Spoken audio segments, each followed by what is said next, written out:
Welcome to the Movies Pal, your for the neighborhood Master Chaos, back with you once again for another review of a Vinegar Syndrome title. Now, normally when I go to the movies, before the pandemic, of course, when movies were a thing, I wouldn't normally get coffee. I would if I went to like a midnight screening or something like that, or a double feature. Usually my second feature would be a coffee. And normally I'd have soda, popcorn, things like that. But I think I need a coffee for this one specifically, because today we're going to be talking about The Fear, written by Ron Ford and directed by Vincent Robert. That's right, The Fear, released from Vinegar Syndrome on February 2021. This is part of their package, as it were. What is The Fear? Well, this is a slip, but this might jog your memory a little better if you're having trouble placing the film. If you spend any time, see with the glare, there you go. If you spend any time in a video store in the 90s, you might have seen this cover in the horror section. And here it is in all its would-be glory on Blu-ray. Now, of the two standalone movies that were released for February 2021, I had my hopes on The Fear. The other one is Hitcher in the Dark, which, by the way, is coming next on Mastercast Theater, so stay tuned for that one. I had my hopes on The Fear being the best one, being the standout one. I don't remember it very well. I did rent it. Obviously, everybody rented it. Something I didn't know and found out in the special features is that it was a theatrical release, too, which is crazy. Everybody rented The Fear. Do we remember it? I certainly didn't. So, rewatching it, what did I experience? Well, I'll tell you what. It was probably the most, I shouldn't say surprising experience when it comes to a Vinegar Syndrome title, because Vinegar Syndrome titles usually do surprise you. But this was definitely, to take a line out of my least favorite Star Wars movie of all time, The Last Jedi, this is not going to go how you think. Now, the movie, of course, bills itself as a killer doll movie. That is essentially what we have here, or we think we have here. A doll named Morty, who, by the way, is not this guy. I don't know who this guy is. That's not Morty. I'll show you a picture of Morty. That's Morty. Now, the movie builds itself as Morty kills college students who are vacationing in the woods.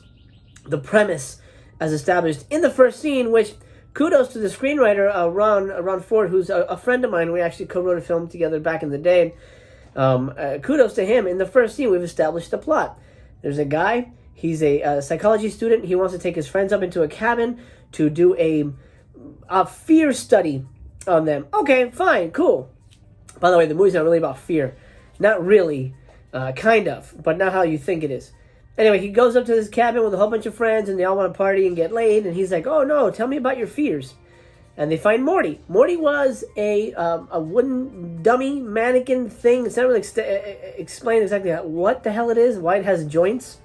Anyway, it belonged to his uncle or his great-grandfather or something. It was part of decoration for their general store back in the day, and the store went out of business, so they kept the mannequin at the house. And when this guy was a kid, for the longest time, he was alone, and Morty was essentially his best friend. This mannequin guy, and he's there.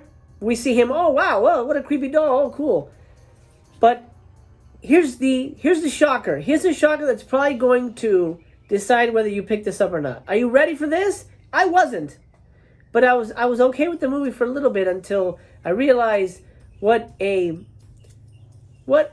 guess the best way to describe it is that the rug had been pulled out from under me. The movie's not about Morty. The movie, I repeat, is not about Morty. Now, that's not necessarily a bad thing. However, this is an hour and 42-minute movie. Okay, that's a long movie for, especially Vinegar Syndrome title, right? Long movie for a horror movie. It's not a horror movie. It's not a horror movie for the first 1 hour and 13 minutes. Now, why do I say 1 hour and 13 minutes? Because at the 1 hour and 13 minute mark, is when it actually becomes the movie we think it's supposed to be. That's when Morty starts moving, an hour and 13 minutes into a 42-minute movie. Now, you would imagine, well, okay, that's fine. And I was okay. I was like, okay, we spent an hour with these guys. And that hour felt like The Big Chill. Felt like like a drama. Okay, these college students all have traumas. They all have weird fears. And it's really more about interpersonal relationships. That's fine. I actually was digging that. Like, that's interesting. We're going to actually try to build characters here. Okay, I'm in. Let's build characters. Let's get to know everybody. But after a while, I'm like, man, we're 45 minutes in and this isn't a horror movie yet. Man, we're an hour in and this isn't a horror movie yet. Then, at that 1 hour and 3 minute mark, we get our first kill in the movie. And it's not even directly tied to Morty. He's not even there. It just happens somehow magically. What the hell? What the hell, movie? What are you talking? What is that? What? We came to see Morty. Okay, here's the thing. Imagine a movie like The Big Chill. And this isn't even a fun hangout movie, by the way. It's not like, oh, these guys are cool and the dialogue is really good. Nah. It's not that great dialogue. It's typical 90s BS. There's even like a white rapper dude with dreadlocks. So it's super 90s. Wait till I get to the soundtrack. Yikes. Super 90s movie about, honestly, as much as they try to build character, it feels so overwrought that it almost feels like a parody of a Big Chill, Breakfast Club type of movie, which is these whole bunch of strangers essentially are hanging out and getting to know each other, right? It's all about interpersonal communications. There's a lot going on in that first hour and 3 minutes, by the way. There's like a campus rapist that's on the loose. There's an Inception-like phrase that could lead to a turning point in the plot. Embezzlement, and there's money that's been hidden that people are looking for. There's an old uncle who's dating like a younger woman, so there's that dynamic. The main guy is having commitment issues, and his girlfriend wants to get married and have kids, and he's like, you're moving too fast, girl! There's a lot. There's a lot in that first hour that's not a horror movie. An hour and 3 minutes in, we get our first kill, and it's confusing. Because it's not Morty. Where the fuck is Morty? This is a Morty movie, right? So, backtrack to what I was saying. Imagine The Big Chill or The Breakfast Club, and the last 20 minutes is about a killer doll. What the fuck? For example, imagine if Chucky was about a little boy dealing with divorce. And his parents are getting divorced, and his mom gives him a doll. Hey, here's a doll, to make you feel better. No killing. Then the last 20 minutes, that doll comes alive and kills people. What the fuck? What is that about? What is that? How is this a movie? That's what I felt about The Fear. And by the way, that last 30 minutes that Morty is alive is goofy as hell, and he's really only on screen for about 10 minutes. Not kidding you.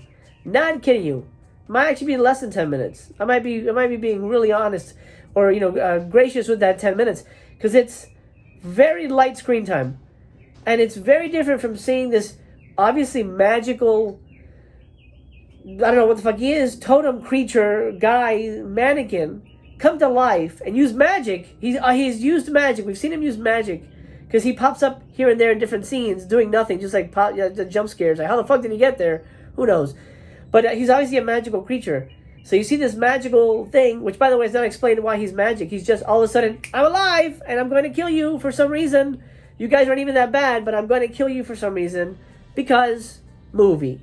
I could go on and on. I'm not going to bore you with it, but I think you're catching what I'm throwing when it comes to The Fear. It's not a movie about a killer doll. It's not a movie about a killer mannequin. It's a movie about college students and dealing with their traumas. Oh, there's also incest. I forgot to mention that. There's incest in this. There's crazy shit in this. Crazy shit. Too much. Dial that back. Give us more Morty walking around. I haven't seen the sequel. Maybe I have a long time ago, but I don't remember it. People say the sequel is way better. I 100% believe that. Nothing really happens in this movie. Morty kills 2, maybe 3, maybe 4 people. It didn't even matter because some of the kills... Oh, by the way, all the kills are off camera. There's no real graphic gore or violence in this movie.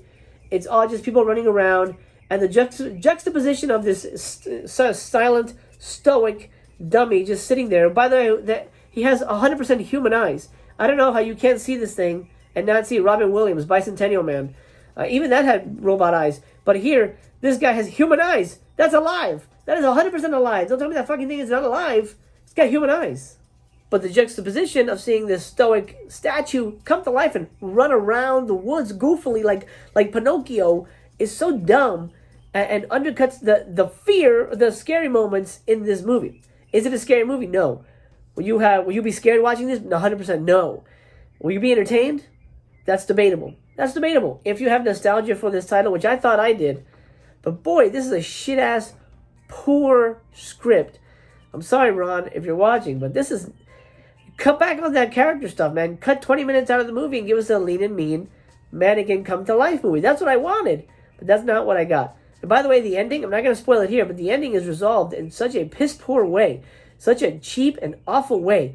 I almost felt like, wait, that can't be the ending. That's not the ending. He's going to come back at the end, right? There's going to be a thing at the end because the bad guy always comes back. Morty's not the bad guy. There is no bad guy.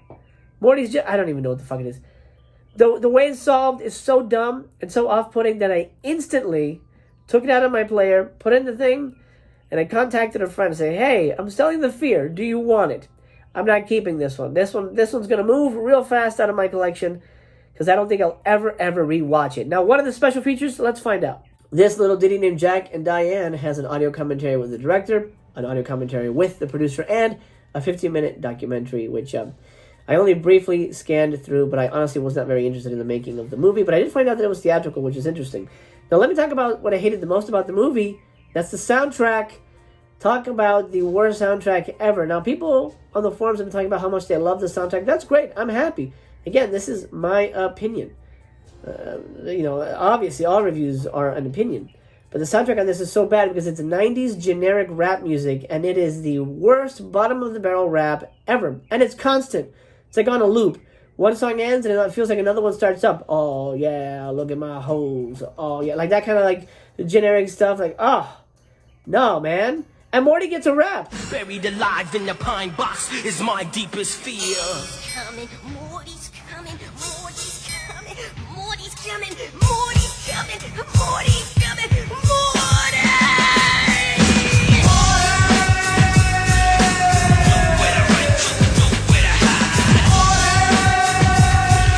Morty, look at that, Morty. Oh, yeah, Morty. Yeah, Morty. I don't know. That's probably not how it goes, but that's essentially what it is. Morty gets a theme song. Why would Morty get a theme song? He's barely in the movie. It's not even about him. It's not about him. Why would you do a theme song about Morty? Well, it's not about Morty. I hate to do it to spine number 348, but The Fear gets 1 star from me. Now, if you loved it, I'm happy for you. I'm happy you could find enjoyment in something like this. That means the world to me. I'm glad. I'm really glad. But for me, when it comes to reviewing a movie, do we accept a movie for what it is, or do we condemn it for what it isn't? I was expecting something else, and the movie delivered something beyond my expectations. Now, sometimes that works. Sometimes being pleasantly surprised is amazing. For example, Sudden Fury surprised the hell out of me. Satan's Blood recently surprised the hell out of me. Alphabet City surprised the hell out of me. This was an unpleasant surprise because this wasn't a movie I wanted to watch. I didn't care about interpersonal relationships. I wanted a fun popcorn B movie about a killer mannequin. If I had no idea this was a horror movie, I had no idea. I put it in the player and I'm watching it. Oh, okay. Oh, okay, so this is a drama. Okay, so we're going to get to know about these people. There's like a creepy mannequin. Okay. I can't wait. Came to life? What the fuck? What the hell is this? I thought this was going to be about like relationships and interpersonal drama between the characters and stuff like that. What the hell? It's alive. It almost derails the movie. It's almost the worst stuff in the movie is the Morty stuff. And that should be the best stuff because that's what the movie's about, right? Right?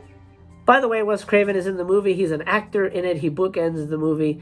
And he's fine. He's actually pretty decent in it. He plays a psychology professor who's, teaching the class that the main guy is taking. And yeah, it's fine. It's weird to have him in it, but honestly, it was my favorite moment seeing Wes again. So that was great. Well, there you go. The Fear. It's time to close the theater down, my friend. I've got to clean up all this spilled popcorn and soda. And, of course, pull the curtain across the silver screen.